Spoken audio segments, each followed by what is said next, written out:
Apa itu murabahah? Murabahah adalah jenis penjualan tertentu berdasarkan biaya ditambah dengan keuntungan.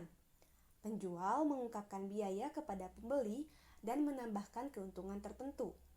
Murabahah mungkin bisa didefinisikan sebagai kontrak di bank Islam atas permintaan pelanggan membeli aset dari pemasok pihak ketiga atau vendor dan menjualnya kembali kepada pelanggan baik dengan pembayaran tunai ataupun dicicil.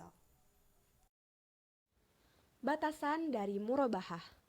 Murabahah tidak dapat digunakan sebagai pengganti running finance yang menyediakan uang tunai untuk memenuhi berbagai kebutuhan klien.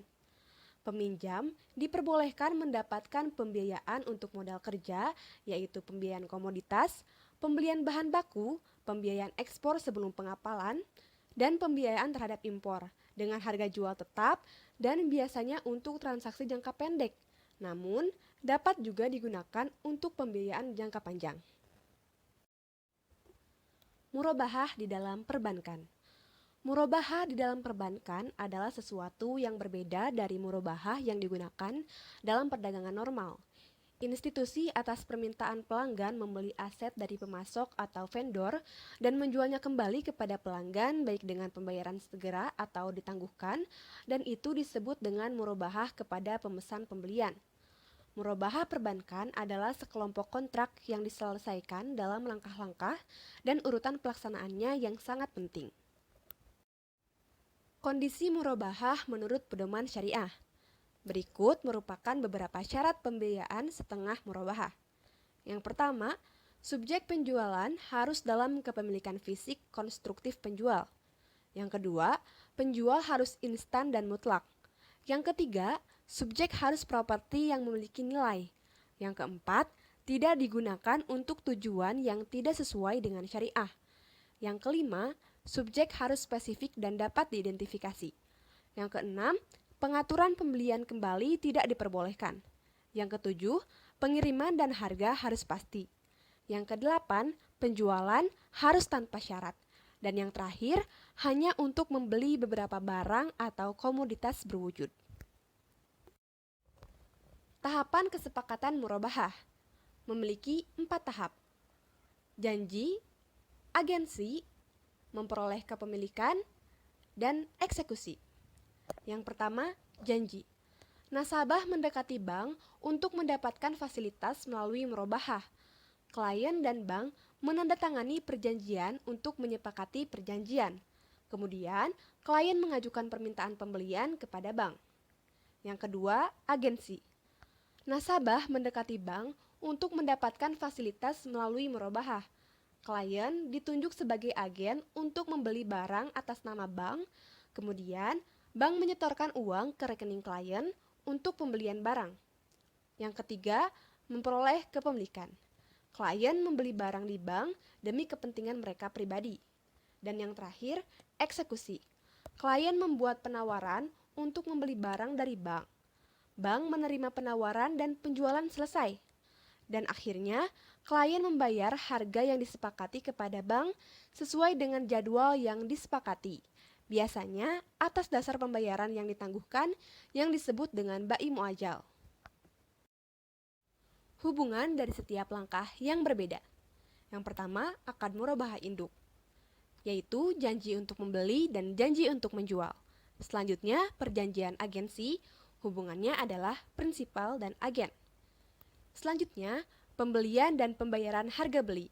Hubungan antara bank dan pemasok adalah hubungan pembeli dan penjual. Selanjutnya, penawaran dan penerimaan. Hubungan pembeli dan penjual mulai beroperasi antara bank dan klien atau nasabah. Dan terakhir, pembayaran harga murabahah. Hubungan antara bank dan nasabah adalah hubungan antara debitur dan kreditur. Studi kasus. Ali menjual jam tangan kepada Zain seharga $1.000 dengan kredit selama 3 bulan. Pada akhir waktu kredit, Zain meminta perpanjangan 1 bulan.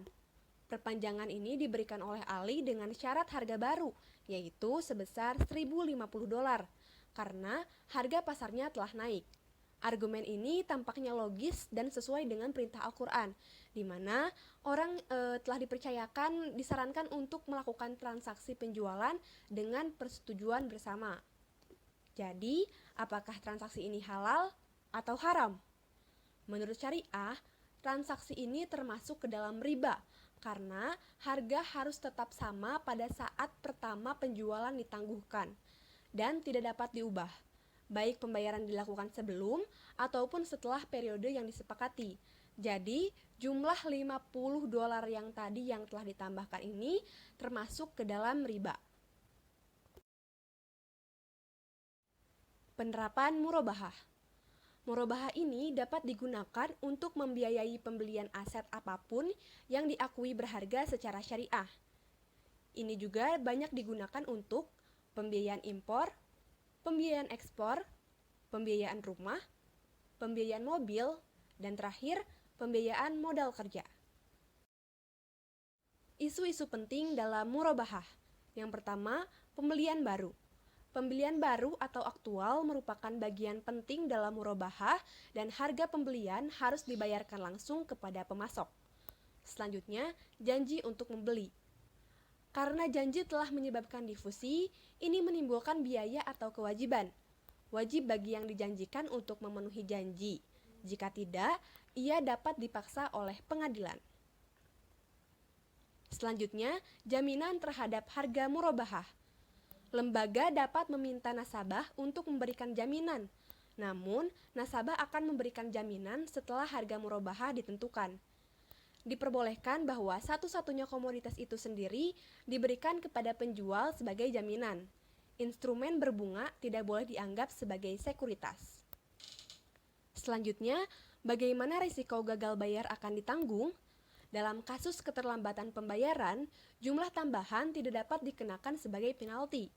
Untuk mengatasi masalah ini, nasabah akan melakukan dalam akad murabahah bahwa dalam hal keterlambatan pembayaran, ia akan membayar denda ke rekening amal yang dikelola oleh bank. Denda ini dihitung berdasarkan persentase per tahun untuk setiap hari default. Selanjutnya, pembalikan murabahah. Transaksi tidak dapat diperpanjang atau di-reprice untuk jangka waktu berikutnya, karena murabahah merupakan akad jual beli dan tidak sendiri-sendiri.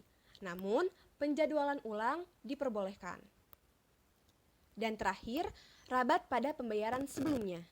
Jika pelanggan melakukan pembayaran lebih awal dan tidak ada komitmen diskon dari lembaga, maka lembaga memiliki kebijakan tunggal dalam mengizinkan rabat.